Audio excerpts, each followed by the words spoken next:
What's up guys, my name is Ace, and welcome back to another gun guide. This is the series where I go into great detail with all of the stats of every one of the weapons in Modern Warfare. And today we're moving into the final category of weapons, which is the shotguns, and starting that with the Model 680. Now, first up, I do have to explain how the shotgun damage works in this game because it's different than any other Call of Duty game we've ever seen. With some Call of Duty games, each pellet that you shoot will deal a flat amount of damage. Other Call of Duty games, you deal a flat base damage plus extra pellet damage on top of that.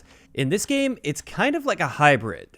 With each pellet that hits your target, keeping in mind with the Model 680 we have 8 pellets, you will deal a flat amount of damage per pellet, depending on the range of course. However, on top of that, for every 2 pellets you hit, there will be an additional damage boost. So you kind of get base damage, but it comes in increments of 2 pellets. On top of this, you do deal a very small amount of extra headshot damage, but this added damage appears to be pretty much negligible, and therefore I wouldn't necessarily recommend aiming for the head with shotguns.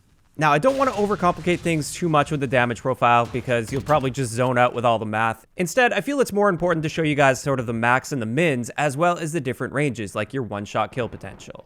With the Model 680, up close, assuming every pellet hits, you're going to be dealing more than 300 damage. Now, 300 damage is the limit that I'm able to test because in custom games, that's the highest amount of health that you can set for an enemy player, and you can consistently get a one-shot kill at point-blank range as long as all the pellets hit. And then I also found at the really long ranges where you're stretching it to where you can just barely hit the target, the minimum amount of damage you can deal with just one pellet is 18 with the Model 680.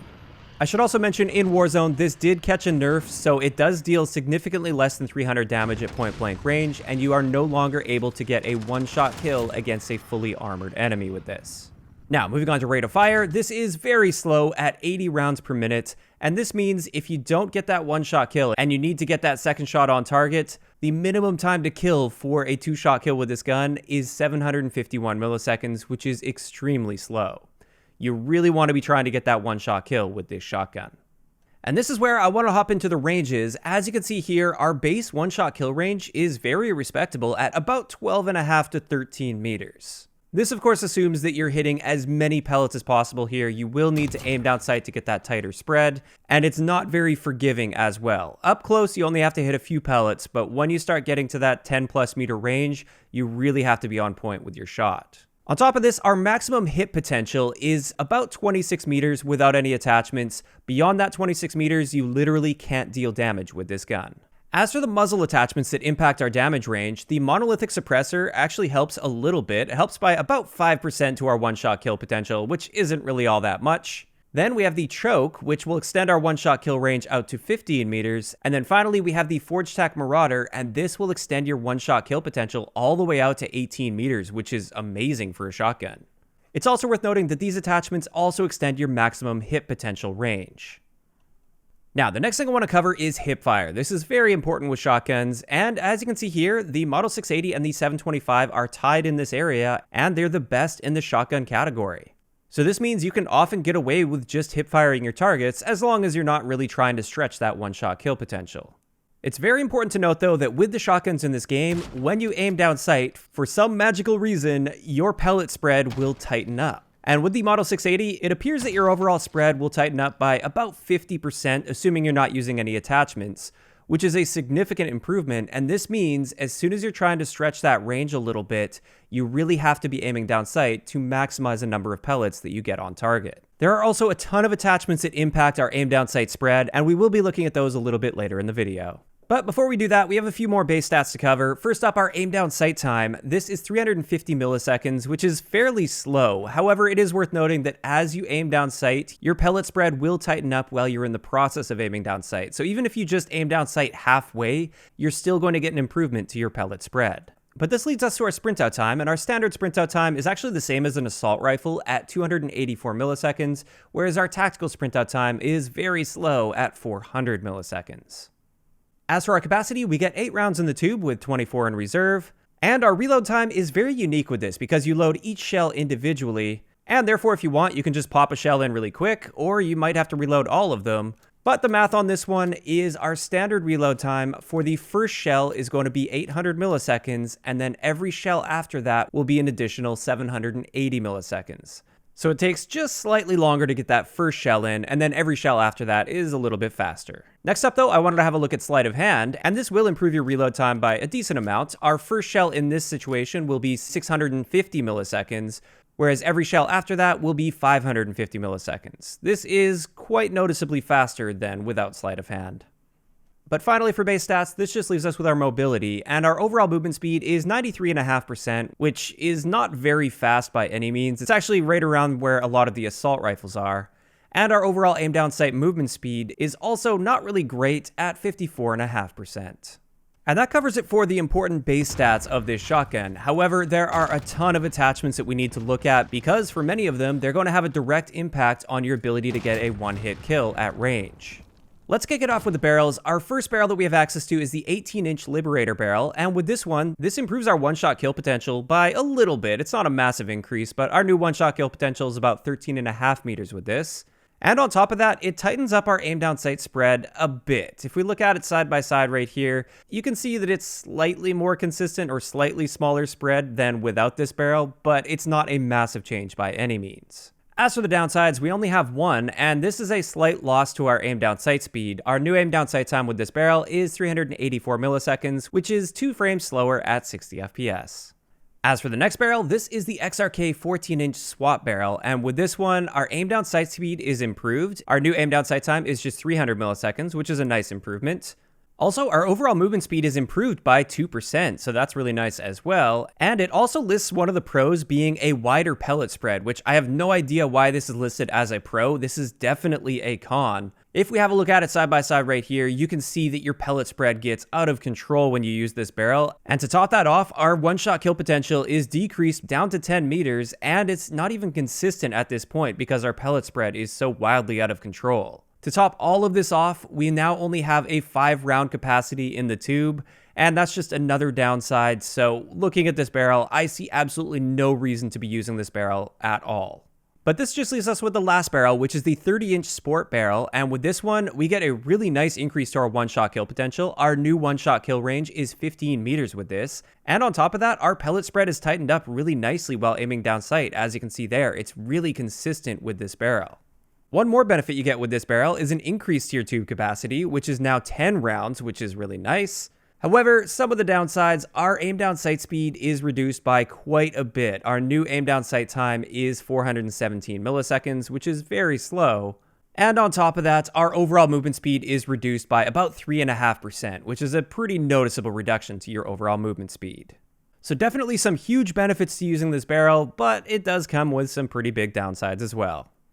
Now, let's move on to a few more attachments that directly affect the power of this shotgun. The next one I want to look at is the choke, which is in the muzzle category. And with this one, it really nicely tightens up our aim down sight pellet spread. You can definitely see that it's much more consistent while aiming down sight with this, which is great. You're going to hit more pellets more consistently. And on top of that, like I mentioned earlier, we get a one-shot kill range of 15 meters with the choke, which is a really nice boost. The only downside to this is our aim down sight speed is very slightly slowed down just by 1 frame at 60 FPS, so our new aim down sight speed is 367 milliseconds. Overall, the choke is a great attachment. Having said that, we could really take this to the next level with the Forge Tac Marauder in the muzzle section. With this one, our new one-shot kill range is 18 meters, which is the best boost you can get from a single attachment to your one-shot kill range on this gun. And with this, we also do see a slightly tighter spread while aiming down sight, although when you look at the side-by-side here, it's not a huge difference by any means, and it's also not incredibly consistent.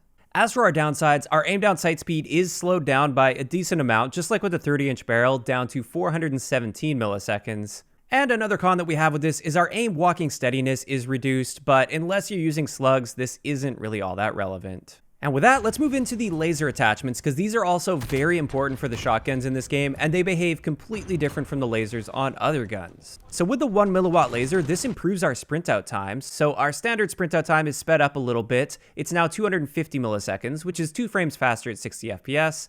And our tactical sprint out time is really nicely sped up. It will be 4 frames faster at 60 FPS. The nice thing about this one is there's no downside whatsoever to using the 1 milliwatt laser because the enemy can't actually see that red laser. Moving on to the next laser attachment though, this is the 5 milliwatt laser, and with this one the enemy can see that green laser, so it's something to be aware of, but it has a much better benefit to our overall sprint out time Both our tactical sprint out time and our standard sprint out time are sped up by 7 frames at 60 FPS, which is a massive improvement. Additionally, with the 5mW laser, the diameter of our hipfire spread is reduced by 30%, which is a really nice reduction, and this means you can stretch out further without having to aim down sight, which enables you to hit more pellets at longer ranges without having to worry about aiming down sight. So if you're looking at making a hipfire build for this gun, the 5mW laser is awesome. But now I want to move into the ammunition section of the attachments, and the first one is the tube extension, which gives us 10 shells in the tube, which is a nice little boost. And it says that this reduces your aim down sight speed, which, according to my tests at 60 FPS, there's no measurable change here whatsoever. And on top of this, our overall movement speed is reduced by 1.5%. After that, we've got the 6-round detachable magazine for this. And with this, it improves our aim down sight speed just a little bit. We can aim down sight 1 frame faster at 60 FPS. And on top of that, we get a very slight improvement to our aim down sight pellet spread. It's not a massive improvement by any means, but you can see it is just a little bit better. As for the downsides, first up, we get 6 rounds in the mag instead of 8 in the tube, so our capacity is a little bit lower. Second, our overall movement speed is reduced by 1%, so a slight reduction there. And finally, if you are using the detachable mags, you can't use a barrel attachment, which can be a pretty big downside. One more upside that they didn't state with this though is our reload add time is just 1.92 seconds, and you're reloading all 6 shells in just 1.92 seconds, and it would take significantly longer to reload 6 shells one at a time with the previous method. Having said this though, we do lose the ability to just pop a shell or 2 in really quickly. You have to reload all 6 at once. But finally, we have just one last attachment to cover here, and these are the Dragon's Breath rounds, which I have already covered these in a previous video, so I'm going to go over it quite quickly here. With these, you deal incendiary damage, and that sounds great and all, but it does slightly reduce our one-shot kill potential as well. With these Dragon's Breath rounds, our new one-shot kill potential is just 10 meters. However, one thing I did notice in my testing is generally fewer pellets are needed within this 10 meters to get a one-shot kill. It's much more forgiving with these Dragon's Breath rounds, but then again, they are countered fairly well by EOD users. So if you're running into EOD users, this can screw you over a little bit. But that's not to say you can't kill an EOD user, you just have to hit a few more pellets than you would need to against somebody that's not using EOD. Overall, Dragon's Breath rounds are great for a hipfire build where you're trying to keep yourself really up close and personal and you're not going to bother aiming down sight. However, I wouldn't recommend these if you're looking for a build that is designed to maximize your one-shot kill potential. Now, one last thing I almost forgot to talk about because I just don't recommend using this.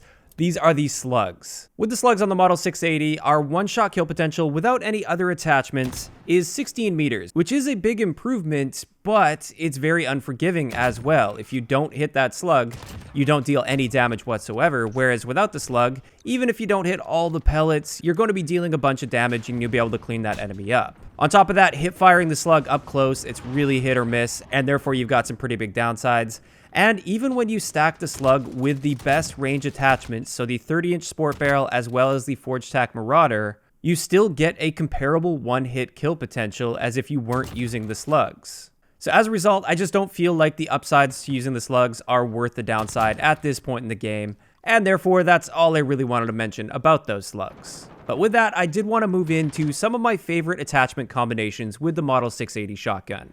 And the first build is going to be an aim down sight build, where it's really designed to be used as an aim down sight build, but of course you could hip fire this just fine as well. But with this, we're maxing out our range by using the Forged Tack Marauder as well as the 30-inch Sport Barrel. This will give us a one-shot kill potential of 21 meters, which is incredible. That's pretty much across shipment, which is pretty insane. And on top of that, it's suppressed, so you're going to stay off the radar if the enemy has a UAV up, and you're also using Ghost. But to go along with that, our aim down sight speed is reduced significantly by combining these two attachments, and therefore we need some other attachments to help it out in this area so we can snap on a target quickly. The first thing we're going to use is the tack laser, and that's going to help a lot with our aim down sight time, but on top of that, we're also going to be using the no stock attachment, which again helps with our aim down sight time, and it also helps compensate for the loss to our movement speed that we get with those first two attachments. This just leaves us with our final attachment, which is the Merc foregrip, which with this shotgun will help again with your aim down sight speed, so we're really trying to get on target as fast as possible while aiming down sight.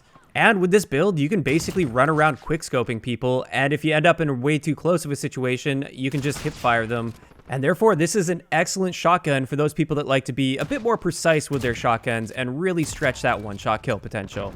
As for the next build, this one I designed to be more of a hip-fire style build. So we want to play a little bit more close and personal with this, treat it more like a traditional shotgun within Call of Duty, and there's really no need to aim down sight in most situations with this.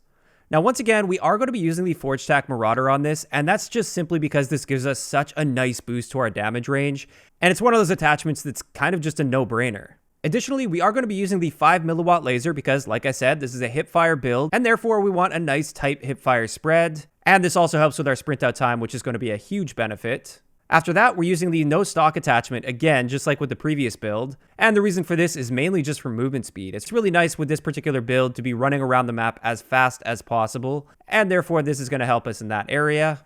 Next, we've got the Sleight of Hand weapon perk, which allows us to pop a couple shells back in after we get into an engagement or two, so we can stay on the move and we don't have to sit in one spot and take forever to reload. And finally, the thing that really tops us off are the Dragon's Breath rounds. Now, the reason we're using Dragon's Breath is mainly this is just going to be extremely forgiving. You don't necessarily have to land a ton of pellets with this, and you're still going to be putting people down fairly quickly. And with that, that's finally going to wrap it up for today's gun guide on the Model 680 shotgun. As for my thoughts on this, I was actually quite pleasantly surprised while using this shotgun. I didn't realize that with the right attachments, you could really stretch the range out on this very far. And I would even go so far as to say this might be my new favorite shotgun for multiplayer at least, although in Warzone, it's not very good anymore. Of course though, that's just my opinion on this. I'd like to know in the comment section below, what do you guys think of the Model 680 shotgun in Modern Warfare? Just let me know those thoughts in the comment section down below. If you enjoyed the video, a like rating is always appreciated, and don't forget to subscribe for more if you haven't already. I'll talk to you guys next time.